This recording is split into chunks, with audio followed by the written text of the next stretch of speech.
जय हिंद दोस्तों, कैसे आप सब। उम्मीद करता हूँ अच्छे होंगे। फाइनली हमारे क्लासेस के टाइम टेबल के अनुसार समय हो चुका है हमारे रीजनिंग की क्लास का। चलिए फटाफट आप लोग क्लास में जाइए। और रीजनिंग के आज के इस नए क्लास में हम लोग शुरू करने वाले हैं एक नए चैप्टर को, जिसका नाम है डायरेक्शन सेंस टेस्ट। वैसे आपको इस चैप्टर की बहुत ही अच्छी तरीके से जानकारी होगी, क्योंकि इस चैप्टर से आपके कोस्ट गार्ड के एग्जाम में एक क्वेश्चन डेफिनेटली हर बार पूछ लिया जाता है। SSR में भी 1 से 2 क्वेश्चन हर बार आते हैं, और वहीं एयरफोर्स वाई ग्रुप में भी जो है इस चैप्टर से 1 से 2 क्वेश्चन डेफिनेटली हर बार रहते ही रहते हैं। और आपको ये भी पता है, ये हमारे रीजनिंग के क्लास का पार्ट 7 है। तो यदि प्रीवियस कोई भी पार्ट आपने मिस किया है तो आप सभी से रिक्वेस्ट है, मैंने प्लेलिस्ट अप टू डेट कर दिया है। प्लीज़ आप चैनल के अंदर जाकर के देख लीजिएगा, क्योंकि प्रत्येक क्लास आपके एग्जाम के पॉइंट ऑफ व्यू से बेहद महत्वपूर्ण है।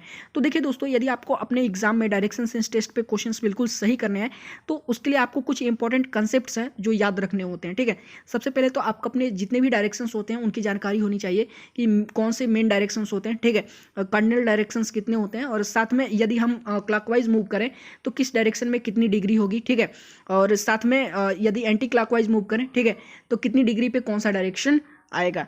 तो आज के इस क्लास में यही सारे कंसेप्ट्स हम लोग देखने वाले हैं, और कुछ बेहद महत्वपूर्ण क्वेश्चन भी सॉल्व करेंगे। तो आप सभी से रिक्वेस्ट करता हूं, प्लीज़ आज के इस क्लास का 1 सेकंड भी स्किप मत कीजिएगा, क्योंकि डेफिनेटली यहाँ से आपके एग्जाम में हर बार क्वेश्चन आते हैं और पूछे जाएंगे। ठीक है, मतलब आते हैं और आते रहेंगे। तो एक चीज़ मैं आपको और बता दूं, मैंने सभी क्लासेस का टाइम टेबल मैंने कम्युनिटी पोस्ट में डाल दिया है। यदि अभी तक आपने नहीं देखा तो प्लीज़ आप जाके कम्युनिटी पोस्ट चेक कर लीजिएगा, वहाँ आपको टाइम टेबल मिल जाएगा। उस हिसाब से अपनी डेली क्लासेस लेते रहिए। चलिए शुरू करते हैं आज के इस क्लास को। हाँ, तो भाई यहाँ पे सबसे पहले एक चीज़ ध्यान दीजिए कि 26 जनवरी से अनअकैडमी पे ये वायु नाम का एक और air force XY complete batch course शुरू हो रहा है। तो देर किस बात की, जितने भी मुझे एयरफोर्स के कैंडिडेट देख रहे हैं जो 2021 बैच की तैयारी कर रहे हैं, ये उनके लिए एक सुनहरा मौका है कि आप ये अनअकैडमी ज्वाइन करके अपनी एग्जाम की तैयारी को और भी बूस्ट कर सकते हैं। तो आज ही अनअकैडमी ऐप अपने फोन में इंस्टॉल कीजिए और अपनी तैयारी करनी शुरू कर दीजिए। और हाँ, अनअकैडमी ऐप पे अपने आप को रजिस्टर करने के बाद प्लस कोर्सेज बाय करके आप ये बैच कोर्स जरूर ज्वाइन करिएगा, क्योंकि आप देख सकते हैं इसमें कितने टॉप एजुकेटर्स मिल करके आपके एग्जाम की तैयारी करा रहे हैं। तो आप खुद सोचिए, यहाँ से तैयारी करने के बाद जो आपका लेवल है वो क्या हो जाने वाला है। और साथ में जो मुझे NDA के कैंडिडेट देख रहे हैं उनके लिए भी एक खुशखबरी है। आप देख सकते हैं 25 जनवरी से 25 जनवरी से ये रणविजय नाम का कंप्लीट NDA बैच कोर्स शुरू हो रहा है। सो प्लीज़ आप भी अपने आप को अनअकैडमी पर रजिस्टर करिए और अपनी तैयारी इस बैच कोर्स से शुरू कर दीजिए, प्लस कोर्सेज बाय करके। क्योंकि आप खुद सोच सकते हैं, जब आप ये बैच कोर्स से अपनी तैयारी करेंगे जिसमें टॉप एजुकेटर्स मिलकर के आपके एग्जाम की तैयारी कराने वाले हैं, तो फिर आपके एग्जाम का जो लेवल है वो क्या होने वाला है, तैयारी का लेवल क्या होने वाला है। और तो आपको करना क्या है, देखिएगा वीडियो के डिस्क्रिप्शन में आपको अनअकैडमी ऐप का लिंक मिल जाएगा। आप लिंक पे क्लिक करके अनअकैडमी अपने फ़ोन में जो है इंस्टॉल करिए और उस पर अपने आप को रजिस्टर करिए। रजिस्टर करने के बाद जो भी टॉप एजुकेटर्स हैं सबकी स्पेशल क्लासेस चलती हैं। तो स्पेशल क्लासेस देखने के लिए आपको stand up classes referral code का यूज करना पड़ेगा। तो stand up classes referral code का इस्तेमाल करके आपको स्पेशल क्लासेस बिल्कुल फ्री ऑफ कॉस्ट देख पाएंगे। और भविष्य में जब कभी आप प्लस कोर्सेज बाई करते हैं ना, तो आपको 10% एक्स्ट्रा डिस्काउंट मिल जाएगा। सो प्लीज़ जाइए अपने आप को अनअकैडमी पे रजिस्टर करिए और अपनी तैयारी शुरू कर दीजिए। चलिए क्लास की तरफ चलते हैं। हाँ, तो भाई अब यहाँ पे जरा ध्यान दीजिएगा। सबसे पहले क्या दिया हुआ है, to solve the question based on direction sense test candidate must have knowledge of some important concept. सबसे पहले एक चीज बताइए, हमारे मेन डायरेक्शंस कितने होते हैं, आपको भी पता है 4 होते हैं। कौन कौन से, ये हो गए आपके east, west, north and south. ठीक है, पूरा, पश्चिम, उत्तर, दक्षिण। अब इसके बाद जो है क्या आते हैं, कार्डिनल डायरेक्शंस आते हैं। 4 कार्डिनल डायरेक्शंस होते हैं, आपको भी पता है। यदि आपने कंपास का मूवमेंट देखा होगा तो आपको पता होगा कार्डिनल डायरेक्शंस क्या होते हैं और कहाँ होते हैं। तो सबसे पहला कार्डिनल डायरेक्शन कौन सा होता है, नॉर्थ ईस्ट होता है। क्या होता है, नॉर्थ ईस्ट होता है। ठीक है, ये वाला। दूसरा आपका होता है नॉर्थ वेस्ट, इसको क्या बोलते हैं, नॉर्थ वेस्ट बोलते हैं। तीसरा होता है आपका साउथ ईस्ट। ठीक है, और जो चौथा होता है आपका वो होता है साउथ वेस्ट। यदि हिंदी में देख लें तो क्या बोलेंगे, इसे हम लोग बोलेंगे उत्तर पूर्व, उत्तर पश्चिम। ठीक है, फिर दक्षिण पूर्व, दक्षिण पश्चिम। ठीक है, याद कर लीजिएगा। अब इसके बाद सबसे मेन चीज क्या है ना, लेफ्ट राइट देखना पड़ता है। सपोज डेट, यहाँ पे ध्यान दीजिएगा, ये सिर्फ मेन वाला, अभी कार्डिनल नहीं देखना हमें, सिर्फ ये ध्यान दीजिए। यदि कोई व्यक्ति सपोज डेट जो है पूर्व की तरफ फेसिंग करके चल रहा है, ठीक है, चेहरा करके चल रहा है, तो उसका हमेशा लेफ्ट किधर होगा, इधर होगा, और राइट किधर होगा, इधर होगा। यदि कोई व्यक्ति जो है वेस्ट की तरफ फेस करके चल रहा है, ठीक है, तो उसका हमेशा लेफ्ट इधर होगा और राइट इधर होगा। यदि कोई व्यक्ति जो है नॉर्थ की तरफ जो है फेस करके चल रहा है, तो उसका राइट हमेशा ये होगा और लेफ्ट ये होगा। ठीक है, और वहीं यदि कोई व्यक्ति जो है साउथ की तरफ फेस करके चल रहा है, तो उसका लेफ्ट हमेशा ये होगा और राइट ये होगा। इतनी चीज यदि आपको समझ में आ गई हो तो चलिए आगे बढ़ते हैं। अब देखिएगा, अब जो है जब डिस्टेंस पूछता है, यदि डिस्टेंस मान लीजिए पूछ दे, तो उसको सॉल्व करने के लिए हमेशा जो है, अगर सीधा जो है डिस्टेंस पूछेगा, मान लीजिए एक पॉइंट से दूसरे पॉइंट, तो आप सॉल्व कर लेंगे। ठीक है, लेकिन यदि सीधा ना हो, ठीक है, अगर ऐसा कुछ मतलब इस तरह के कुछ फिगर वगैरह में हो, ठीक है, तो वहाँ पे हम लोग हमेशा पाइथागोरस थ्योरम से जो है डिस्टेंस पता करते हैं एक पॉइंट से दूसरे पॉइंट तक का। तो पाइथागोरस थ्योरम क्या होता है, सबसे पहले देख लीजिए, ये आपको पता है ये हाइपोटेनस बोलते हैं, ये परपेंडिकुलर, ये हो गया आपका बेस, ठीक है, यानी ए बी आपका परपेंडिकुलर, ठीक है, बी सी आपका बेस और ए सी आपका हाइपोटेनस, ठीक है। यानी देखिएगा इससे कैसे पता लगाते हैं, आप जो है पाइथागोरस थ्योरम जरूर पढ़े होंगे। यदि कोई व्यक्ति जो है ए से बी तक चलता है फिर बी से सी तक चलता है, तो यदि आपको ए से सी तक का पूरा डिस्टेंस निकालना है तो आपको ये नहीं कैलकुलेट करना पड़ेगा, आप सीधे क्या कैलकुलेट करेंगे, ये कैलकुलेट कर लीजिए, ए से सी तक का डिस्टेंस कैलकुलेट कर लीजिए, हाइपोटेनस कैलकुलेट कर लीजिए, आपको पता चल जाएगा, ठीक है। तो फार्मूला क्या होता है देखिएगा, ए सी स्क्वायर यदि हमें निकालना है, ठीक है, ए सी स्क्वायर कितना होता है, A C square is equal to A B square plus B C square होता है, ठीक है। तो सिर्फ यदि ए सी हमें निकालना है तो कितना हो जाएगा, under root A B square plus B C square होता है, फार्मूला हमेशा याद रखिएगा, ठीक है। अभी जब मैं सॉल्व करूंगा तो आपको पता चलेगा। चलिए उसके बाद क्या दिया गया है देखिएगा, ये सबसे मेन चीज होता है कि यदि कोई व्यक्ति, ठीक है, जो सुबह में क्या होता है, जब सनराइज होता है ना ईस्ट में, आपको पता है पूर्व में जब सूरज उगता है, तो जो किसी भी व्यक्ति या फिर वस्तु का जो परछाई होता है ना, शैडो होता है ना, वो हमेशा पश्चिम की तरफ जाता है, ठीक है। और वहीं यदि शाम में सनसेट यदि वेस्ट में होता है, ठीक है, सूरज जो है यदि वेस्ट में डूबता है, तो उस व्यक्ति का या फिर उस वस्तु का जो शैडो होता है ना, वो हमेशा किस तरफ बनता है, पूर्व की तरफ बनता है, ठीक है, याद कर लीजिएगा इतनी चीज। अब बात करते हैं movement in the direction of clock and is called clockwise. यदि क्लॉक के डायरेक्शन में यदि मूवमेंट करें तो क्लॉकवाइज हो जाएगा, यदि क्लॉक के अपोजिट डायरेक्शन में हम मूवमेंट करें तो वो क्या हो जाएगा, एंटी क्लॉकवाइज मूवमेंट हो जाएगा, ठीक है। जैसे देखिएगा क्लॉकवाइज मूवमेंट कैसे होता है, कितने 45 डिग्री का जो है अंतर होता है हर डायरेक्शन पे। देखिएगा ये देखिए, ये आपका हो गया ऐसे, ये बनाइए ना ऐसे, east west north and south, और ये आपके कार्डिनल वाले हो गए बीच में, ठीक है।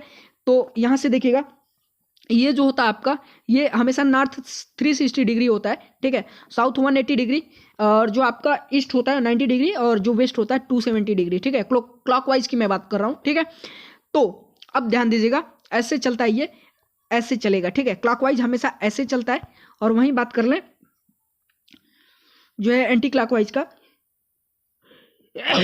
तो ध्यान दीजिएगा क्या होगा, एंटी क्लॉकवाइज की यदि हम बात कर लें तो ये ऐसे चलेगा, कैसे चलेगा, ऐसे चलेगा, ये क्लॉकवाइज हो गया और ये एंटी क्लॉकवाइज हो गया। तो देखिएगा ऐसा नहीं है कि ये डिग्री इधर चेंज हो जाती है, बिल्कुल ऐसा नहीं है, फिर ये अपोजिट हो जाता है, ठीक है। चलेगा तो शुरू से ही चलेगा ना, 45 से ही शुरू करेगा, एंटी वाइज चले चाहे क्लॉकवाइज चले, ठीक है। तो हमेशा उसकी जो वो है ना डिग्री होगी, वो हमेशा शुरू से ही शुरू होगी, अपोजिट नहीं होगी, ठीक ना। तो ये चीज आपने समझ लिया, क्लॉकवाइज और एंटी क्लॉकवाइज। अब क्या दिया गया है, the different type of questions which asked in exam related to direction sense test are given below. अब देखिए एग्जाम में कितने प्रकार के क्वेश्चन आते हैं डायरेक्शन सेंस टेस्ट से। सबसे पहला दिया गया है finding out the final direction. Suppose that final direction निकालने को देता है, जैसे मान लीजिए ऐसे क्वेश्चन में क्या होता है, in this type questions are based on final direction of a person, object और direction of a person with respect to starting point. देखिए इसमें क्या होता है ना कि कभी कभी जो ये finding out the final direction, इसमें कोई जो है व्यक्ति यदि एक पॉइंट से चलता है, स्टार्टिंग पॉइंट से, और जो है वो कुछ दूरी तय किया, फिर लेफ्ट मुड़ गया, फिर राइट मुड़ गया, तो सिर्फ उसका फाइनल डायरेक्शन पता करना होता है, किसकी अपेक्षा, इसके स्टार्टिंग पॉइंट के अपेक्षा जो है इसका जो फाइनल पॉइंट होता है उसका डायरेक्शन पता करना होता है कि वो किस डायरेक्शन में वर्तमान में है, ठीक है। तो इस तरह के क्वेश्चन है, तो इसी तरह के क्वेश्चन आपके एग्जाम में जो है सबसे ज्यादा पूछे जाते हैं। चलिए दूसरा देख लेते हैं।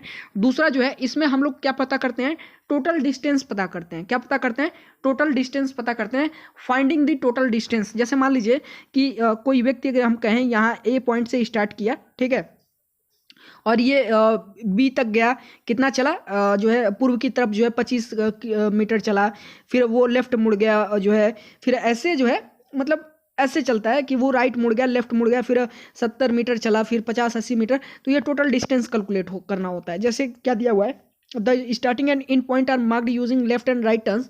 देख लीजिए जो स्टार्टिंग और एंडिंग पॉइंट है ना, उनको कैसे मार्क किया जाता है, लेफ्ट और राइट टर्न्स के अकॉर्डिंग मार्क किया जाता है, जो मैंने अभी ऊपर पढ़ा है आपको, ठीक है। तो लेफ्ट एंड राइट वाला वो हमेशा आपको ध्यान रखना पड़ता है। And the distance is calculated between them, और उनके बीच का जो है डिस्टेंस कैलकुलेट कर लिया जाता है। If there is no straight direction, यदि डायरेक्शन स्ट्रेट नहीं है, दिशा यदि स्ट्रेट नहीं है, ठीक है। तो उस समय तब उसका कैलकुलेशन कैसे होता है डिस्टेंस का, पाइथागोरस थ्योरम के अकॉर्डिंग, ठीक है, जो मैंने ऊपर आपको बताया था वैसे ही किया जाता है। उसके बाद क्या दिया गया है, in this type of questions the candidate have to find the final distance, या तो पता करना होता है बिटवीन दोनों स्टार्टिंग और फाइनल पॉइंट के बीच में, या फिर जो है डिस्टेंस पता करना होता है दो पॉइंट या फिर दो व्यक्ति या फिर जो है दो चीज़ों के बीच का, ठीक है। तीसरा देख लीजिए, तो देखिए पहले और दूसरे पे बेस्ड हमेशा क्वेश्चंस आते हैं। तीसरा देख लीजिए, तीसरा है finding the direction and distance, इस पर भी बेस्ड हमेशा एग्जाम में क्वेश्चंस आते हैं, ठीक है। जैसे in this type of question the candidate have to determine both the distance and direction, दोनों पता करना होता है, डिस्टेंस भी पता करना होता है और डायरेक्शन भी पता करना होता है, ठीक है।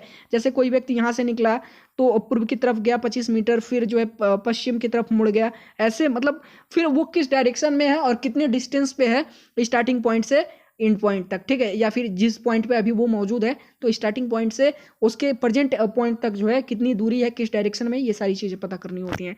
चलिए चौथा देख लीजिए, चौथा क्या दिया गया है, क्वेश्चंस बेस्ड ऑन मैप। अब जो ये वाला है ना, इस पे बेस्ट क्वेश्चन आपके एग्जाम में नहीं आते हैं क्योंकि ये ज़्यादा कॉम्प्लेक्स हो जाता है।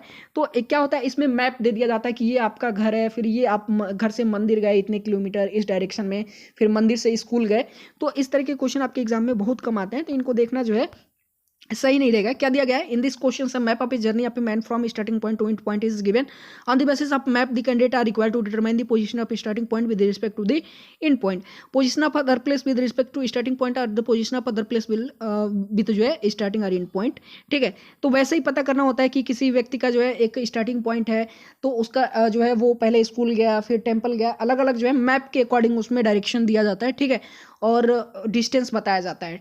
तो वही आपको कैलकुलेट करना होता है, मैप देख के, मैप दिया जाता है क्वेश्चन उसमें।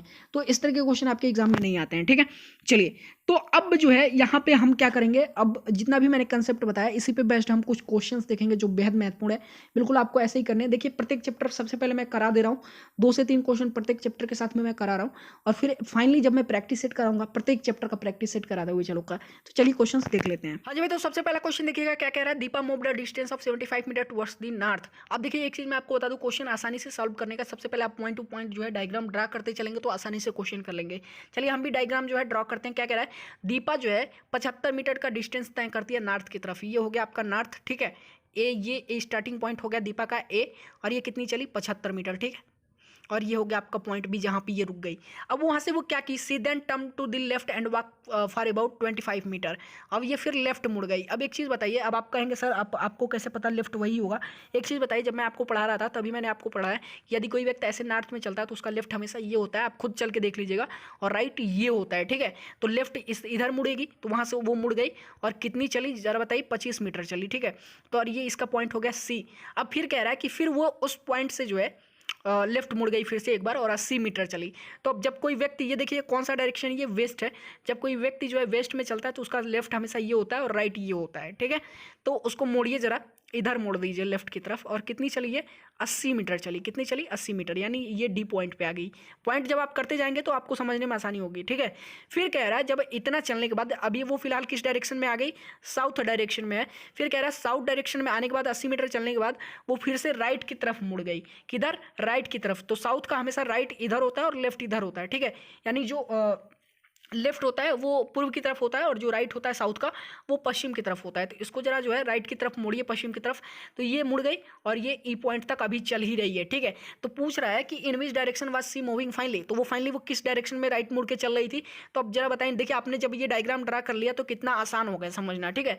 तो ये कौन सा डायरेक्शन है, ये आपका वेस्ट डायरेक्शन है। तो जिन भी कैंडिडेट ने सॉल्व करके वेस्ट निकाला है यानी ऑप्शन नंबर सी निकाला है, उन्होंने बिल्कुल सही किया। देखिए कितना आसान हो गया डायग्राम ड्रा करने के बाद, ठीक है। 2 मिनट का काम है, डायग्राम ड्रा करिए, क्वेश्चन पढ़ के तुरंत पॉइंट टू पॉइंट ड्रा करते चलेंगे, नहीं तो गलत हो जाएगा, ठीक है। अब अगर पूरा क्वेश्चन पढ़ के जो है ड्रा करेंगे तो गलत हो जाएगा, पॉइंट टू पॉइंट ड्रा करते हुए चलिए। तो देखिए ये स्टार्टिंग पॉइंट ये है और ये एंड पॉइंट ये है, और वो फाइनली किस डायरेक्शन में अभी बेस्ट डायरेक्शन में है, ठीक है। तो ऑप्शन नंबर सी हमारा बिल्कुल करेक्ट है, ऐसे ही आपको करना है। चलिए अगले क्वेश्चन की तरफ चलते हैं। तो हमारा अगला क्वेश्चन क्या कह रहा है, a man is facing west. देखिए एक आदमी खड़ा है वेस्ट की तरफ चेहरा करके, ठीक है। थोड़ा एक चीज मैं इसको थोड़ा और ऊपर करता हूँ, वेस्ट की तरफ एक आदमी चेहरा करके खड़ा है, ठीक है। फिर कह रहा है ही turns 45 in the clockwise direction. अब 45 डिग्री वो क्लॉकवाइज डायरेक्शन में मूव करता है, तो ये हो गया आपका 45 डिग्री क्लॉकवाइज डायरेक्शन में, ये क्लॉकवाइज डायरेक्शन है, ठीक है। तो अब कह रहा है, देखिएगा यहीं पे बच्चे गलती कर देते हैं। क्या कह रहा है, and then another 180 degree in the same direction. अब बच्चे क्या करते हैं, पहले 45 डिग्री मूव कर देंगे फिर 180 डिग्री मूव कर देंगे, ऐसा नहीं है। ये उसी उसी में जो है 180 टोटल करने के लिए कह रहा है। तो एक चीज़ बताइए, जब 180 टोटल डिग्री करना है तो इसमें ऑलरेडी वो 45 डिग्री मुड़ा हुआ है, तो और कितना मोड़ना पड़ेगा, 135 डिग्री एक्स्ट्रा मोड़ना पड़ेगा, 135 डिग्री, ठीक है। और जब ये 135 डिग्री यहाँ से मुड़ेगा, यहाँ तक ये मूव किया था, फिर यहाँ से जब 135 डिग्री और इसको मूव करेंगे तो ये टोटल कितना हो जाएगा, 180 डिग्री हो जाएगा, ठीक है। और ये किस पर आएगा, ये कार्डिनल डायरेक्शन पे आएगा, ऐसे देखिए ये कार्डिनल डायरेक्शन हो गया, ठीक है। तो ये कार्डिनल डायरेक्शन पे ये हो गया, ये आपका ये जिस डायरेक्शन पे आया कार्डिनल डायरेक्शन, ये कितना होता है, 135 डिग्री होता है, ठीक है। साउथ ईस्ट जो है कितना होता है, 135 डिग्री होता है क्लॉकवाइज डायरेक्शन में। तो अब फिर से कह रहा है कि ये क्या किया, फिर दोबारा and then 270 degree in the anti clockwise direction. अब यहाँ से 270 डिग्री एंटी क्लॉकवाइज डायरेक्शन में गया, तो जब 270 डिग्री एंटी क्लॉकवाइज डायरेक्शन में जाएगा तो फिर ये किस कार्डिनल डायरेक्शन पे आएगा, तो फिर ये इस पर आ जाएगा भाई मेरे, यानी 135। देखिए मैंने आपसे बताया ना, डिग्री चेंज नहीं होता है, क्लॉकवाइज जाइए चाहे एंटी क्लॉकवाइज जाइए, ठीक है। तो फिर 135 यहाँ रहेगा, वही 135 इधर आ जाएगा। तो फिलहाल वो किस डायरेक्शन में है जरा बताइए मुझे। तो ये इसका साउथ ईस्ट था और ये इसका साउथ वेस्ट हो जाएगा, ठीक है। तो ये कितना आसान है, आप देख लीजिए, 270 डिग्री आप कैलकुलेट कर लीजिएगा, ठीक है। जब ये वापस जाएगा तो फिर इसी डायरेक्शन पे आएगा, यहीं पे आएगा, ठीक है, साउथ वेस्ट पे आएगा, यानी कार्डिनल डायरेक्शन पे आएगा। तो कौन सा है ये, साउथ वेस्ट है। तो देखिए साउथ वेस्ट किस में दिया गया है, ऑप्शन नंबर डी में दिया गया है। तो हमारा ऑप्शन नंबर डी जो है बिल्कुल करेक्ट हो जाएगा। वो किस डायरेक्शन को फेस कर रहा है अभी, साउथ वेस्ट को, किसको, साउथ वेस्ट को, ठीक है। 270 डिग्री जब यहाँ से वो मूव करेगा 135 से। तो यही गलती आपको नहीं करना है। देखिए बच्चे क्या करते हैं, पहले 45 डिग्री मूव कर देंगे, फिर उसमें 180 डिग्री एक्स्ट्रा मूव कर देंगे, ऐसा नहीं है। वो फाइनल 180 कह रहा है, ठीक है। 45 में ही 180 करने को लोग कह रहा है, ठीक है। तो कितना करेंगे 45 में, ताकि वो 180 हो जाए, 135 करेंगे तो 180 हो जाएगा। तो वो जब मूव करेगा तो 135 डिग्री पे आएगा, जो कि कार्डिनल डायरेक्शन होगा साउथ ईस्ट। फिर वो फिर से दोबारा जब 270 एंटी क्लॉकवाइज में जाएगा तो फिर से वो दोबारा किस पे आ जाएगा, 135 डिग्री पे, जो कि साउथ वेस्ट आपका कार्डिनल डायरेक्शन होगा, ठीक है। तो ऑप्शन नंबर डी हमारा जो है वो बिल्कुल करेक्ट हो जाएगा, ठीक है। चलिए नेक्स्ट क्वेश्चन की तरफ चलते हैं। अगला क्वेश्चन देखिएगा, ये क्वेश्चन जो हमारा ये इस क्लास का अंतिम क्वेश्चन है, ये आप सभी के लिए क्वेश्चन क्या है, a cyclist rides 40 kilometre to the east. एक जो साइक्लिस्ट है, साइकिल वाला है, वो 40 किलोमीटर ईस्ट की तरफ चलता है, फिर क्या करता है, वो नॉर्थ की तरफ जो है मुड़ जाता है, हाँ, एंड राइट्स 20 किलोमीटर, नॉर्थ की तरफ मुड़ के 20 किलोमीटर मूव करता है, ठीक है। ये 40 किलोमीटर मूव किया, 20 किलोमीटर मूव करता है, और फिर क्या करता है, वो लेफ्ट की तरफ मुड़ जाता है। तो हमेशा नॉर्थ का लेफ्ट ये होता है, 20 किलोमीटर मूव करता है, ठीक है। तो वो अपने स्टार्टिंग पॉइंट से कितनी दूरी पे है, how far is he from his starting point, ठीक है। तो वो अपने स्टार्टिंग पॉइंट से कितनी दूरी पे है, ये आप सॉल्व करिएगा और हमें कमेंट करके बताइएगा। Option number A 0 kilometre, option number B कितना हो जाएगा 10 kilometre, option number C 15 kilometre, और ऑप्शन नंबर डी है 20√2 किलोमीटर, ठीक है। तो जो सही होगा प्लीज़ आप सॉल्व कीजिएगा। जितने भी लोग मुझे देख रहे हैं सबको सॉल्व करना है और इसका आंसर कमेंट करके बताना है। सो चलिए आज के क्लास में बस इतना ही रहने देते हैं, कल फिर मिलते हैं एक नए क्लास में। और एक चीज़ मैं आपको बता दूं, शाम को जो जीके वाला क्लास है आप अटेंड कर लीजिए, और इंग्लिश वाला जो क्लास है 9:30 बजे, उसका नोटिफिकेशन नहीं जाएगा क्योंकि यूट्यूब का नियम है एक दिन में सिर्फ 3 नोटिफिकेशन जाते हैं, ठीक है। तो प्लीज़ आप वो क्लास इंग्लिश वाला 9:30 बजे रात को आके चैनल में देख लीजिएगा, 9:30 बजे से वो क्लास चलेगा, प्लीज़ आके जरूर देख लीजिएगा। सो चलिए फिर मिलते हैं नेक्स्ट क्लास में, तब तक के लिए धन्यवाद। वीडियो को अगर पसंद आया तो वीडियो को लाइक कर दीजिए, चैनल पर नए हैं तो चैनल को सब्सक्राइब कर दीजिए, और इस वीडियो को जितना शेयर कर सकते हैं आप सभी से रिक्वेस्ट है शेयर कर दीजिए। चलिए धन्यवाद।